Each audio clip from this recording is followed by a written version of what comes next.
কে থামাবে এই আরসিবি টিমকে? কারণ লখনৌ নবাবদের বেঙ্গালুরের রয়্যালসরা খুব সহজে হারিয়েছে। কারণ চেন্নাস্বামীর মতো গ্রাউন্ডে কোনো টিম যখন 20 ওভারে মাত্র 146 রানে অল আউট হয়ে যায়, আবার অন্যদিকে কোনো টিম যখন 15 ওভারে রানটা চেস করে নেয়। যদিও বর্তমানে লখনৌর হেরে যাওয়ার চেয়ে আরসিবির জিতে যাওয়াটা নিয়ে বেশি চর্চা হচ্ছে। আর এই ম্যাচটা জিতার সাথে সাথেই আরসিবি 2026 আইপিএলের 1 নম্বর টিম হয়ে গেছে। আরসিবি বর্তমানে পয়েন্ট টেবিলের টপে বসে আছে। আর এর সাথে সাথে আরসিবি অন্য টিমগুলিকে একটা স্টেটমেন্ট দিয়েছে যে আরসিবি অবশ্যই টপ 2-তে থাকছে। বিরাট কোহলির প্রচেষ্টার জন্য এই ম্যাচটাকে বহুদিন যাবৎ মনে রাখা হবে। এই ম্যাচটাতে বিরাট কোহলি অসুস্থ হওয়ার পরেও আইপিএলের ইতিহাসে প্রথমবার ইম্প্যাক্ট প্লেয়ার হিসেবে খেলেছেন। বিরাট কোহলি ইম্প্যাক্ট হিসেবে খেলেও অনেক ভালো খেলেছেন। তার সাথে সাথেই চেন্নাস্বামীতে জিতার ইতিহাস তৈরি করলো আরসিবি। চেন্নাস্বামীতে আরসিবি পরপর 6টি ম্যাচ জিতে ইতিহাস তৈরি করেছে।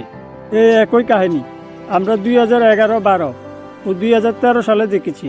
তারপর 2025 ও 26-এ আবার দেখতে পাচ্ছি। যদিও এই ম্যাচটাতে কারো ব্যাট থেকে সেঞ্চুরি আসেনি, আবার কারো ব্যাট থেকে হাফ সেঞ্চুরিও আসেনি। তারপরেও আরসিবির ব্যাটসম্যানরা ছোট ছোট ইনিংসের মাধ্যমে সবাইকে জানিয়ে দিয়েছে যে আরসিবির ব্যাটিং খুবই শক্তিশালী। যদি ফিল সল্ট না খেলতে পারে তাহলে বিরাট কোহলি সামলে নেবে। বিরাট কোহলি না খেলতে পারলে পাটিদার সামলে নেবে। পাটিদার না খেলতে পারলে পাডিক্কেল সামলে নেবে।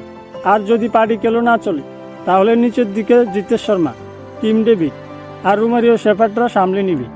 চেন্নাস্বামী গ্রাউন্ডে এটা খুব কমই দেখা যায় যে চেন্নাস্বামীর মতো গ্রাউন্ডে কোনো ব্যাটসম্যানের ব্যাট থেকেই হাফ সেঞ্চুরিও আসেনি। অর্থাৎ কোনো ব্যাটসম্যানই এই মাঠে 50-এর বেশি রান করতে পারেনি। সত্যি বলতে চেন্নাস্বামীর মতো হাই স্কোরিং গ্রাউন্ডে এমন একটা ম্যাচ হবে তা কেউই আশা করেনি। এই ম্যাচে সবাই আশা করেছিল যে মিচেল মার্শ আর মার্কারাম ভালো কিছু করবে।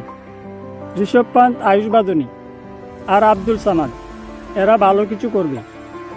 কিন্তু এই ম্যাচটা দেখার পর মনে হচ্ছিল যে লখনৌর ব্যাটসম্যানদের থেকে আরসিবি বোলাররা অনেক ভালো পারফরমেন্স করেছে।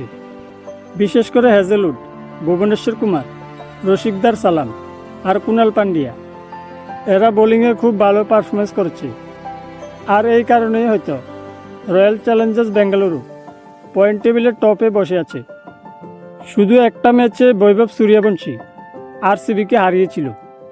শুধু রাজস্থানের সাথে ম্যাচটা বাদ দিলে আরসিবি এইচআরএসকে 6 উইকেটে হারিয়েছিল, সিএসকেকে 43 রানে হারিয়েছিল, মুম্বাইকে 18 রানে হারিয়েছিল আর এলএসজিকে 5 উইকেটে হারিয়েছে। 5 ম্যাচে 4টিতে জয় আরসিবির। শুধু একটি ম্যাচে হারতে হয়েছিল যেখানে বৈভব সূর্যবংশী অসাধারণ পারফরমেন্স করেছে।